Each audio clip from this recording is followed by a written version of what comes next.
اکنون ما امروز درباره رضایتی باطنی گپ میزنیم. آیا ما رضا هستیم؟ حوادثی که با ما شده است در زندگی و داروی همین چیه که ما باطنی ما رضا بشود. اما وقت خیلی هست که آدمیزاد از بگیم که 7 قسم عبارت هست. 7 قسم یعنی بدن انسان، یعنی ظهورات نفس هست، احساس انسان، دل میگن تاجیکایی نه، عقل، خیرت هم میگن، تفکر هم میگن، اندیشه رانی، اندیشه، روان انسان یعنی پسیخیک میگن، فعالیت یک جایی همه بینه سره روان میگن. شخصیت داره آدم. شخصیت یعنی کسی که در همین جامعه کدام مقام داره. طبیعت داره آدم، یعنی ما یک ذره آفتابیم، یک قطره آب دنیا، یک مشت خاک و یک نفس. اما یک نفس کودک نفس میگیره، همون نفس در آخر حیات آدم کلام میشه و سن پیری میرسه، خدا نصیبش کند، بعد همون نفس بام میگیره.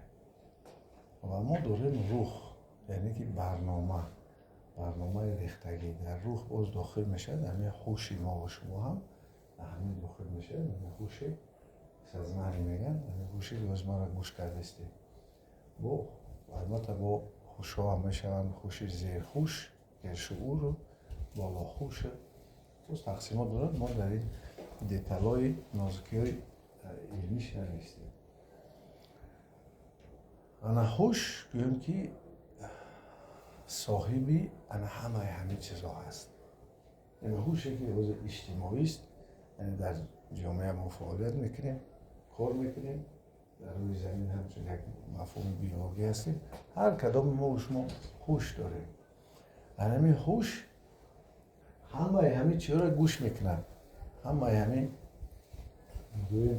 نفس را گوش میکنه، دل را گوش میکنه، عقل را گوش میکنه،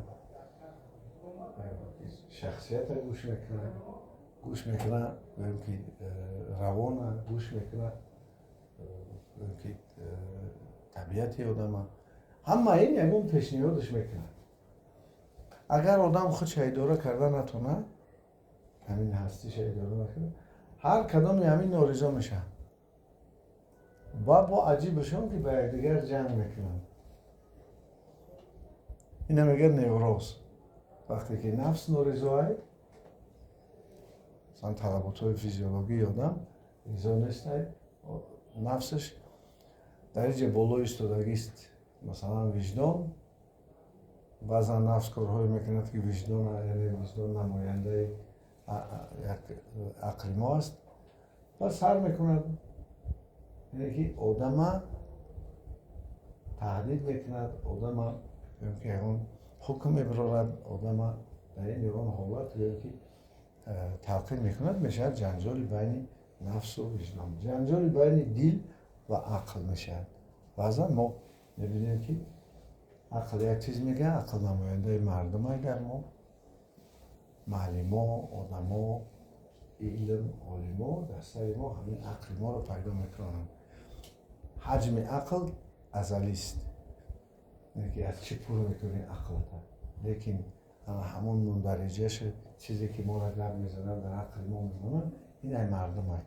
میشد با دل، یعنی دل احساس ما و شما این چیز معقول است، اون چیز معقول نیست. همین دل خفه میشود، رنجش میگیرد، همین دل کینه میگیرد، همین دل خرسند میکند، همین دل مهر میکند، همین دل که میترساند، احساس ما همین چیزها رو پیدا میکند. پس ما و شما امروز فهمیدیم که در بین همین معنی سر قرار داریم، همه این ما رو مصلحت میگیرد. اینکه تصور کنید یه عائله دارید که از 7 فرزند عبارت است. آیا همشون رضا هستند؟ آیا میشود که چنین بریم که همون فرزندان یا که کارگرایی که شما دارید از رضا باشند؟ اما وقت یک نارضایتی در بین آنها پیدا می شود. این اون کمبودی ها می شود. انا برای همین هوش یک تصمیم میگیره که چیکار کنه. خدا نکنده اگر هوش تصمیم بگیرد که کسل است در نتیجه جنجالی در این باطنی ما و یکی از همین چیزهایی که باطنی ما را یک امن و تنج میکند، یک صلح میآورد، این چی است؟ این رضایت است. رضایت از تقدیر. رضایت از تقدیر. آن چیزی که با ما و شما شده ایستاده است، این ما خودمون ساخته ایستاده ایم یا اینکه این چیز نوشته شده بود. این جنجال بین علما است. علما از میگوید که تو خودت تقدیر خودت ساخته ایستاده ای، دیگه علمای هستن میگویند که نه، تقدیر تو نوشته شده بود، تو همون چیز رو میبینی. هم نوشته شده است، همون چیز آدم میبیند، ولی انسان با بعضی عملهاش میتواند که تقدیر خوبتر را بیدار کند. یکی همین چیزی که تقدیر خوبتر و نیکتر در او یا که خروج میکنه، این آن است که آدم از چیزی که با او شده ایستاده است باید رضا باشد. رضایت و قضا و قدر دعوای قلب است. برای آن که انسان رضا شود از چیزی که با او شده ایستاده است، رضا شود، باید شاکر باشد، یعنی شکرگزار باشد.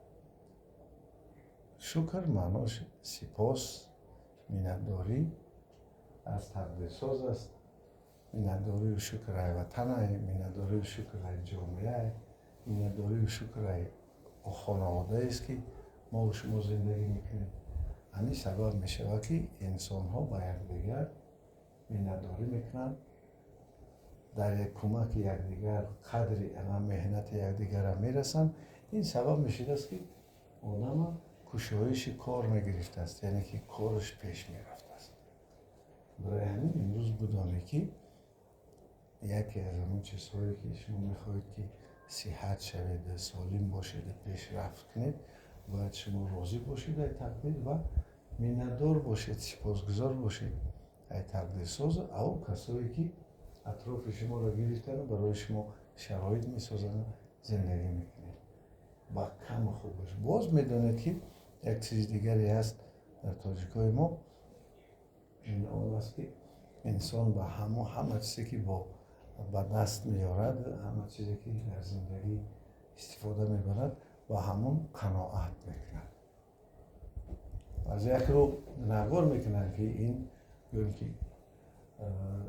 موتیواسیون، هوسمندی آدم هم میکشد اگر که انسان با همه چیزی که هست و قناعت کند و کوشش نکند که مثلا زندگیش بهتر و خوبتر کند. ما دیدیم که بسیار وقت همین فلسفه قناعت در مردم ما بار کردند و سنگی وزمین آب نمیبرد و سر خمه شمشیر نمیبرد و بسیار چیزها را گفتن. یک طرف خوب بود در زمانی که مردم بسیار شدتناک زندگی میکردن و حاکمای مردم ما بسیارش مردم بیگانه بود و مردم مجبور میشدن که قناعت کنند به همون حالتی بودگیشان. امروز خوب شکر خدا دولت خودمون دولت ملی امکانات مثلا ایجاد و پیشرفت و آبادی در هر یکی ما و شما هست. پیش متاسفانه چنین شرایطی برای مردم نبود. برای همین البته قناعت هم خوب است، ولی باز کوشش کردن نکنه که احوال بهتر کردن و شرایط باید آدم یک عمل و کارهایی را کند که تواند زندگیش عوض کند. مثلا بگیریم امکانات خواندن هست، امکانات کسب گرفتن هست، امکانات مثلا تجارت کردن دارد آدم، مرحمت. امکانات دیگر دولت رفته آموزش کردن دارد، مرحمت. همه را همون دایره قانون دیگه امروز امکانات خوب دارن ملت ما که مثلا زندگی خودش بهتر کند، در صف همون دولت‌هایی که مثلا پیشرفته هستن قرار بگیرد و کوشش حکومت ما همین است که اجتماعات مردم بهتر شود و همون اقتدار عقلی و امکاناتی که دارد همون رو بیدار کنند تا جهانیان از این منفیت گیرند. امروز این چیزها هست، یعنی انسان میتواند و یکی از چیزهایی که شما میتوانید به این مقصداتون برسید این البته سلامتی است. همه وقت درباره سلامتی خود فکر کنید.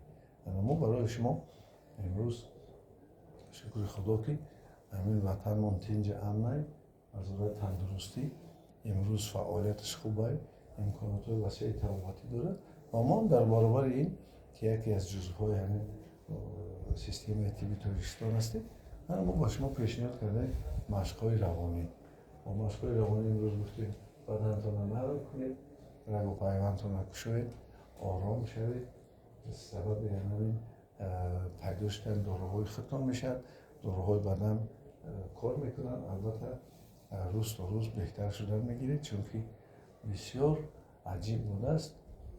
در فیزیک کوانتی امروز میگن که وقتی که انسان مشاهده میکرده است همین دنیا از موج هاست، هم موج ها شکل میگرفتن و شکلی که شما میخواهید از آن جمله مقصدهای خودتان بمونید و به مقصدهای خودتان برسید که کشتی که شما با مقصداتون میرید این سلامتی است. ما شما را کمک میکنید تا صحت باشید و به مقصدهای خود برسید. سلامت باشید.